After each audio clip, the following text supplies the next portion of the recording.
सभी दर्शकगण और श्रोतागण, आपको मेरा हार्दिक नमन, अभिनंदन और शुभकामनाएं। आज मैं पुनः एक मंत्र, ईश्वर स्तुति, प्रार्थना और उपासना का चौथा मंत्र लेकर आपके सामने उपस्थित हुई हूँ। मंत्र पहले बोलेंगे। ओम य प्राणतो निमिषतो महित्वै कैद्राजा जगतो बभूव य ईशे अस्य द्विपदश्च तुष्पदः कस्मै देवाय हविषा विधेम।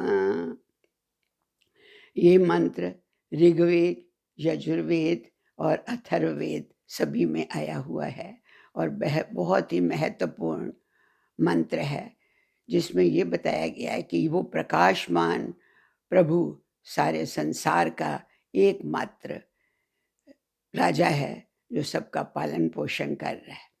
तो पहली पंक्ति में आया है, या प्राण, तो जो प्राणी का प्राणबल, और निमिष अर्थात निमेष जगत, अप्राणी जगत, उन सब का अपनी महिमा से पालन पोषण कर रहा है और एक ही राजा है और वो सबका पूरी तरह से ध्यान रखता है।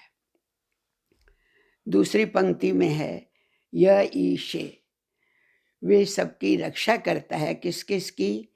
दो पैरों वाले की भी, अर्थात प्राणी जगत की, मनुष्यों की, मनुष्य मात्र की, और चतुष्पदा, जो चार पैर वाले पशु हैं, उनकी भी रक्षा करता है।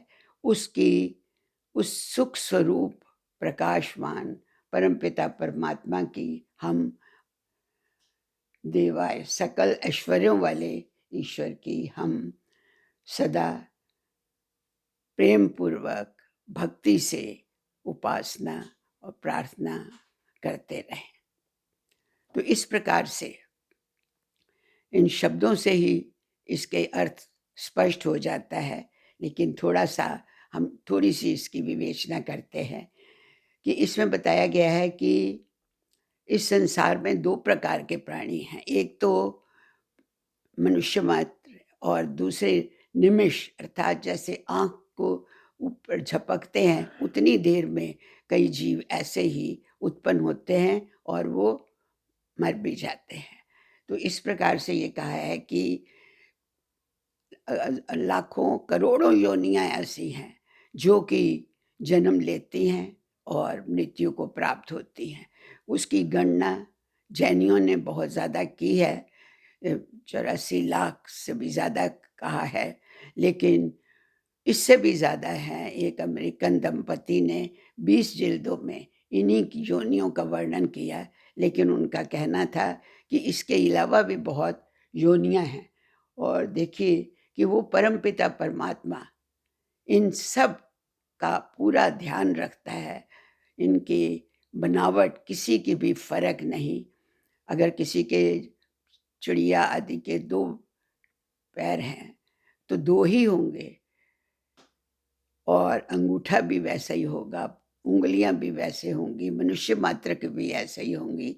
तो वो पालनहार, उसने ऐसा चित्रकार है, ऐसा शिल्पी है जिसकी कार्य में कोई किसी प्रकार की भी कमी नहीं है। हम किसी साधारण चित्रकार की बनी हुई चित्र को या शिल्पकार के कोई चीज़ बनाई हुई है, मूर्ति है, तो हम कई बार देख के कहते हैं कि क्या कहने इनके, कितनी सुंदर मूर्ति बनी है। लेकिन इस मूर्तिकार परमपिता परमात्मा की जितनी भी महिमा गाई जाए, जितनी भी प्रशंसा की जाए, वो अद्भुत है, बहुत अधिक है। हम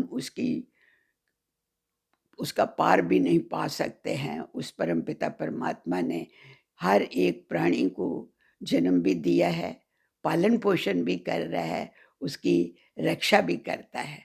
ऐसे परमपिता परमात्मा को हम कभी भी ना भुलाएं। उसकी महिमा सभी लोग गाते हैं, चाहे उसके ऊपर ईश्वर को पे विश्वास करें या ना करें, लेकिन उसको स्मरण सभी करते हैं कि कोई ऐसा शक्ति है जिसने इतने बड़े, इतने विशाल ब्रह्मांड के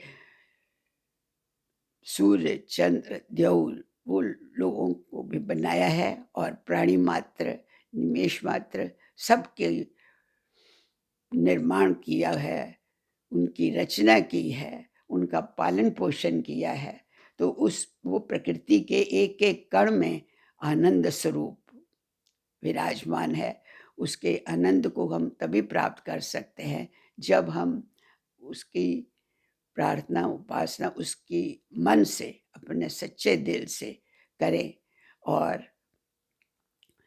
अंतर्निहित होके अंतःकरण की शुद्धता और पवित्रता से करें, तभी हम उसको प्राप्त कर सकते हैं। तो इसमें भी प्रार्थना की है कि उस आनंद स्वरूप परमपिता परमात्मा को हम प्रेम पूर्वक अपने जीवन को एक यज्ञ में बनाकर प्राप्त कर सकते हैं, तभी हमें सच्चा आनंद प्राप्त होगा।